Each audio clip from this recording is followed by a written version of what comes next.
এটার ফজিলতটা তো আপনারা এই চারজন বক্তা বিশিষ্ট বক্তারা বলে গেছেন। হুসাইনের শান, ইমাম আলী বাবার শান, মা খাতুনে জান্নাতের শান, তাদেরকে মহব্বত করলে কি হয় আপনারা শুনছেন। আমাদের সবাই আমরা বলি লা ইলাহা ইল্লাল্লাহ মুহাম্মাদুর রাসূলুল্লাহ। আল্লাহ রাব্বুল আলামিন নবী করিম সাল্লাল্লাহু আলাইহি সাল্লামকে বলছেন যে লা ইলাহা ইল্লাল্লাহ বলার জন্য, আর বলছেন যে মুহাম্মদ তুমি বলো আনা মুহাম্মাদুর রাসূলুল্লাহ। নবীজি বলছেন আমি হলাম তোমাদের কাছে আল্লাহর প্রেরিত রাসূল। তাই আমরা বলি লা ইলাহা ইল্লাল্লাহ মুহাম্মাদুর রাসূলুল্লাহ। আল্লাহ ছাড়া লা ইলাহা, কোন ইলাহা নাই, ইল্লাল্লাহ আল্লাহ আছে, কোন ইলাহা নাই, ইবাদতকারী কেউ নাই, লা ইলাহা ইল্লাল্লাহ আছে একমাত্র আল্লাহ। মুহাম্মাদুর রাসূলুল্লাহ, মুহাম্মদ আমাদের আল্লাহর প্রেরিত রাসূল। নবী করিম সাল্লাল্লাহু আলাইহি ওয়াসাল্লাম যখন উনি রিসালাতের প্রচার করলেন, সমস্ত দুনিয়াবাসীকে সবাইকে রিসালাতের দাওয়াত দিয়েছেন। 1,24,000 সাহাবা ছিল, সবাই ঈমান আনছেন নবীজির প্রতি, সবাই লা ইলাহা ইল্লাল্লাহ মুহাম্মাদুর রাসূলুল্লাহ বলছেন। কিন্তু সেই লা ইলাহা ইল্লাল্লাহ মুহাম্মাদুর রাসূলুল্লাহ যে সব সাহাবারা পড়ছেন, অনেক সাহাবারা সেই লা ইলাহা ইল্লাল্লাহ মুহাম্মাদুর রাসূলুল্লাহ আমল করছেন। কিন্তু খুলাফায়ে রাশিদিনের যুগের পর থেকে, খুলাফায়ে রাশিদিনের যুগ হলো হযরত আবু বকর সিদ্দিক, হযরত ওমর, হযরত উসমান গনি, হযরত আলী কারামাল্লাহু ওয়াজহু, তাদের পর থেকে লা ইলাহা ইল্লাল্লাহ মুহাম্মাদুর রাসূলুল্লাহ সবাই পড়ছে। কিন্তু লা ইলাহা শব্দের অর্থটা হলো কোন ইলাহা নাই, ইল্লাল্লাহ হলো আছে কে আল্লাহ। পাক ভারতের যিনি ইসলাম প্রচার করছেন, এখানে আমাদের এই ডক্টর হাসান আল হাজি উনি বলছেন খাজা বাবার একটা বাড়ি, শাহ আস্তে হুসাইন, বাদশাহ আস্তে হুসাইন। এটা শেষের বাক্যটা হলো সারদার নাদার দাস্তি ইয়াদি হক্কাকে বিনায়ে লা ইলাহা আস্ত হুসাইন। শেষের উনি বলছেন খাজা বাবা। দেখেন এখানে যে কথাটা হক্কাকে মানে হক প্রকৃত পক্ষে, লা ইলাহা আস্ত হুসাইন। এখানে কিন্তু খাজা বাবা লা ইলাহা ইল্লাল্লাহ বলে নাই। খাজা বাবা বলছে প্রকৃতপক্ষে হুসাইন হইল লা ইলাহার বুনিয়াদ। লা ইলাহাটারে হুসাইন সাহেব জগতের মধ্যে দেখাই দিয়ে গেছেন, উনি প্রমাণ করে দিয়ে গেছেন। কথাটা বুঝছেন? লা ইলাহা কি? লা ইলাহা হলো একটা গ্লাসের মধ্যে আপনি একটা মার্বেল রাখলেন, একটা মাটির টুকরা রাখলেন, বিভিন্ন জিনিস টুকরা টুকরা করে রাখলেন, এই জন্য আপনার মাথা, গ্লাসটা হলো আপনার মাথা। আর এইটার ভিতরে যে আপনি জিনিসগুলো রাখলেন, একটা মার্বেল মনে করেন আপনার স্ত্রী, একটা মার্বেল মনে করেন আপনার দুনিয়া, একটা আরেকটা ডিব্বা মনে করেন আপনার খেত জামা, আরেকটা ডিব্বা মনে করেন আপনার স্ত্রীর প্রতি ভালোবাসা, একটা হলো সন্তানের প্রতি ভালোবাসা। তো সমস্ত কিছু আমাদের মাথার মধ্যে, সমস্ত কিছু আমাদের হৃদয়ের মধ্যে 360টা মূর্তি নামক মূর্তি, যেটাকে বলা হয় মূর্তি।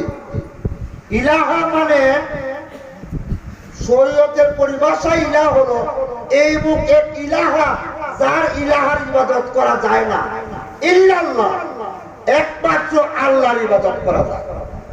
লা ইলাহা ইল্লাল্লাহ শব্দের অর্থ। আমার কথাকে আপনারা বুঝতেছেন?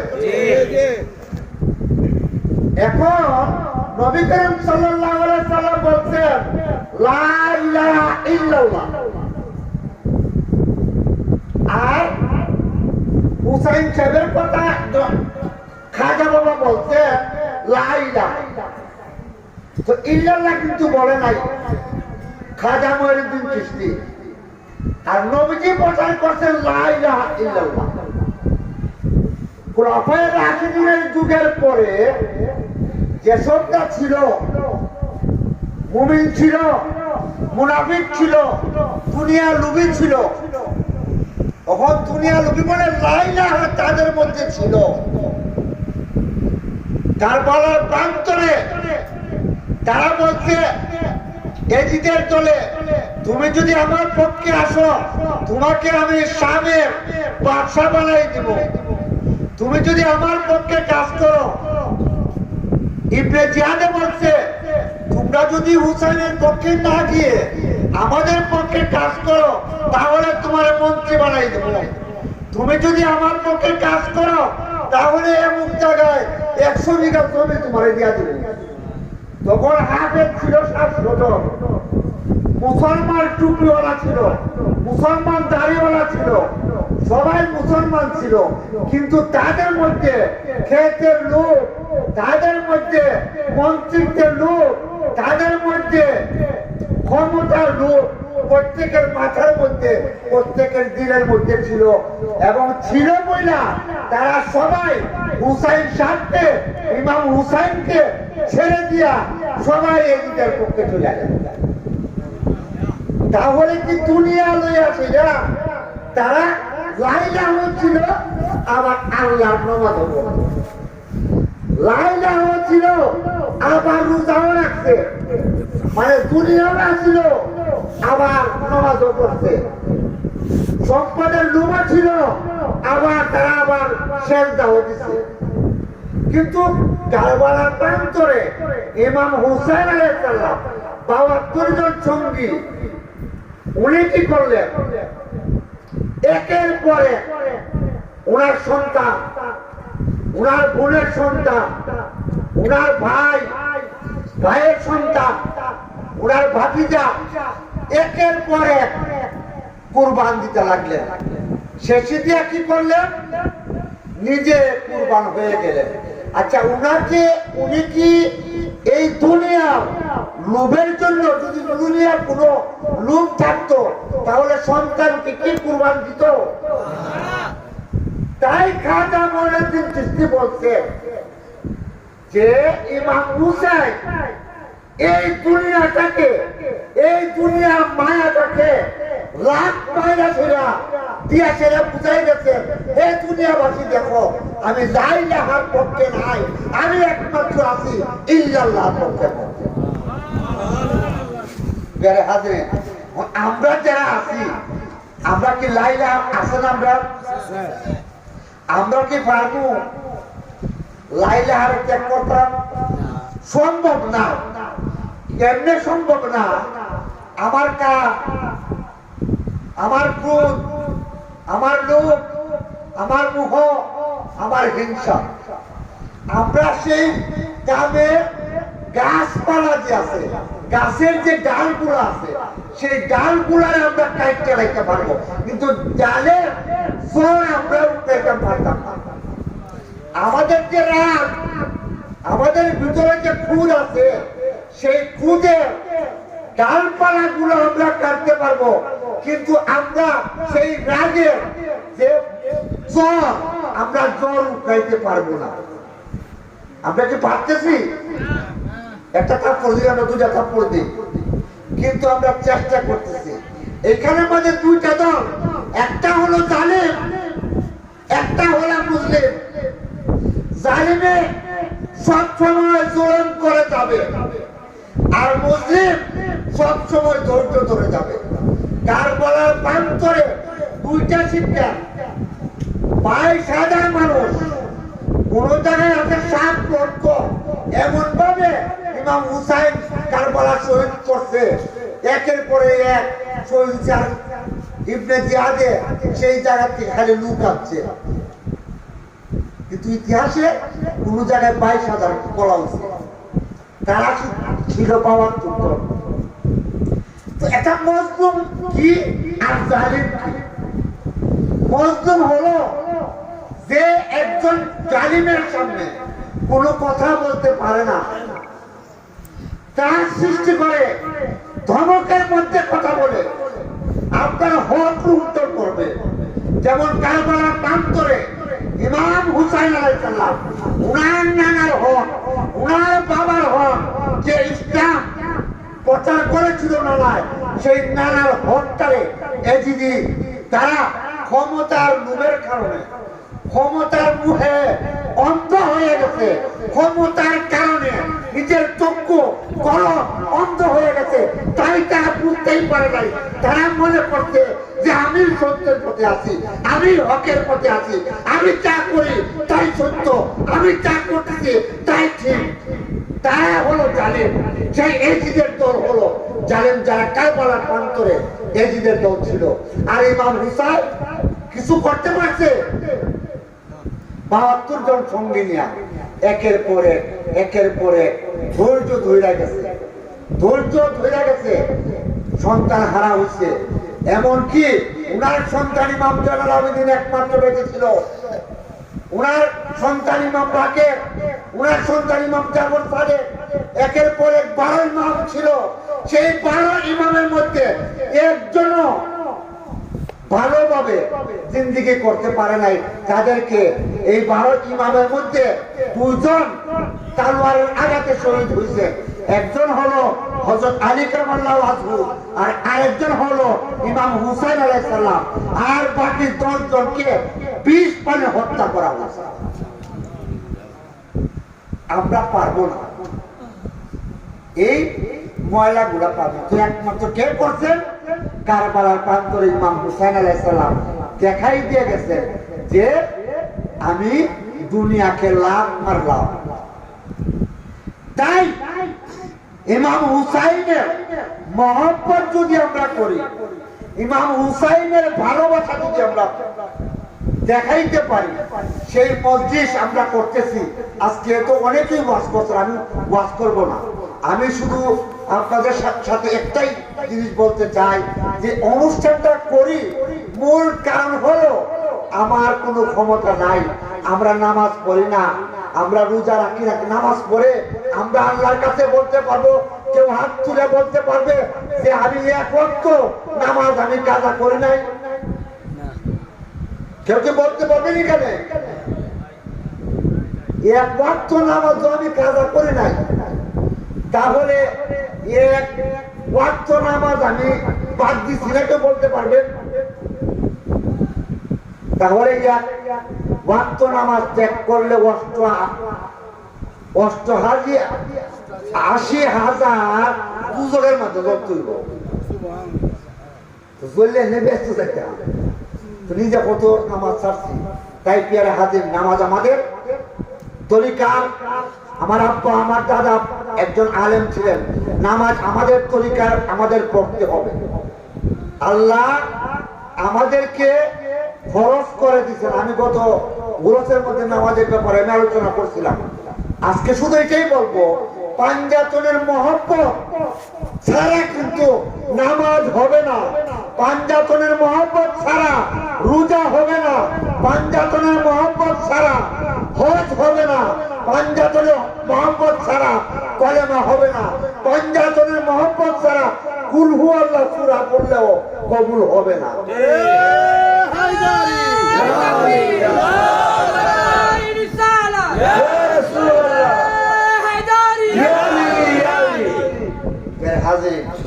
তাই এই অনুষ্ঠানটা যদি আজকে, কারণ এই কয়েকদিন ধরে শুধু দাওয়াত দিচ্ছি, আমরা কি মুখ আছে তারারে দাওয়াত দিবা? আমি প্রত্যেকটা ওয়াক্তে আমি বলছি, আল্লাহ গো, তোমার তো প্রিয় বান্দা মোহাম্মদ, আলী, ফাতেমা, হাসান, হুসাইন, যদি আমরা তো চোখ নাই, আমাদের নবী ইচ্ছা করলে আসতে পারে না এখানে,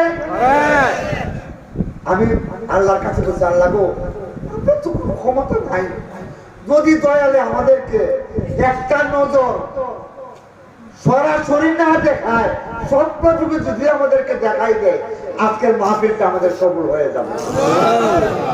আর ইমাম হাসান, ইমাম হুসাইন, মা খাতুনে জান্নাত ফাতেমা জাহরা, ইমাম আলী আলাইহিস সালাম তাদেরকে যদি আমাদের মৃত্যুর আগে যদি স্বপ্ন যুগে যদি দেখাই দেয় আমরা এই মাহফিলটা করি, কারণ তাদেরকে স্বপ্ন দেখলে দুজকের আগুন হারাম হয়ে যাবে।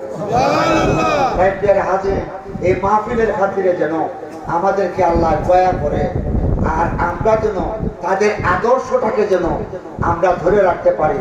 আমরা কি দুরূদ শরীফ পড়ি? আল্লাহুম্মা সাল্লি আলা সাইয়্যিদিনা মাওলানা মুহাম্মদ ওয়া আলা আলি সাইয়্যিদিনা মাওলানা মুহাম্মদ মুহাম্মদ আলি ফাতেমা হাসান হুসাইন ভাইজাতো লক্ষ কোটি সালাম জানাই পাঞ্জাতনের পাক চরণ। আল্লাহুম্মা সাল্লি আলা সাইয়্যিদিনা মাওলানা মুহাম্মদ ওয়া আলা আলি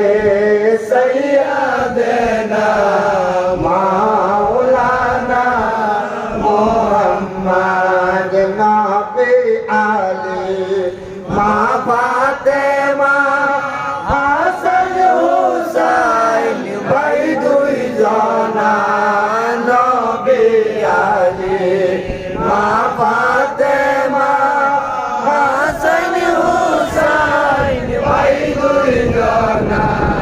তারা হইলেন আহলে বায়াত, তারা হইলেন আহলে বায়াত। পাক কোরআনে ঘোষণা আল্লাহুম্মা সাল্লি আলা সাইয়্যিদিনা মাওলানা মুহাম্মদ ওয়া আলা আলি সাইয়্যিদিনা মাওলানা মুহাম্মদ। পাঞ্জাতনের নাম স্মরণে মুশকিল আসান হয়ে যায়, মনের আশা পূর্ণ হয় পাঞ্জাতনের উসিলায়। আল্লাহুম্মা সাল্লি আলা সাইয়্যিদিনা মাওলানা মুহাম্মদ ওয়া আলা আলি সাইয়্যিদিনা মাওলানা মুহাম্মদ। পাঞ্জাতন বিরহ জালা, পাঞ্জাতন বিরহ জালা সইতে আনে পারি না। লইয়া যাইবা সোনার মদিনা, পাঞ্জাতন বিরহ জালা, পাঞ্জাতন বিরহ জালা সইতে আমি পারি না। লইয়া যাইবা সোনার মদিনা, লইয়া যাইবা সোনার মদিনা।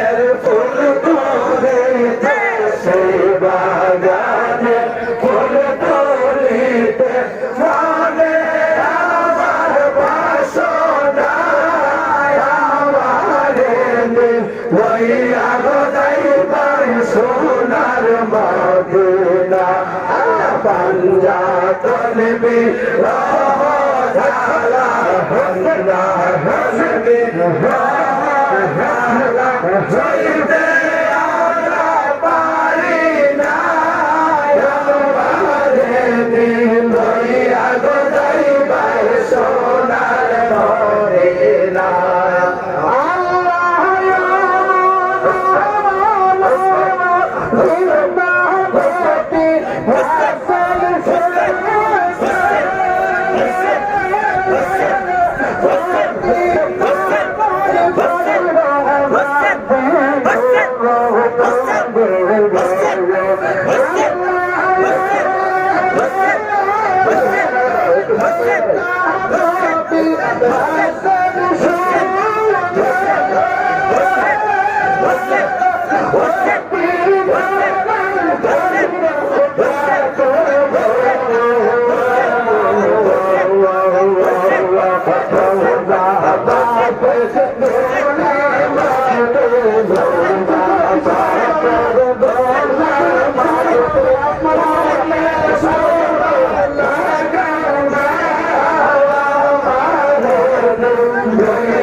সোনার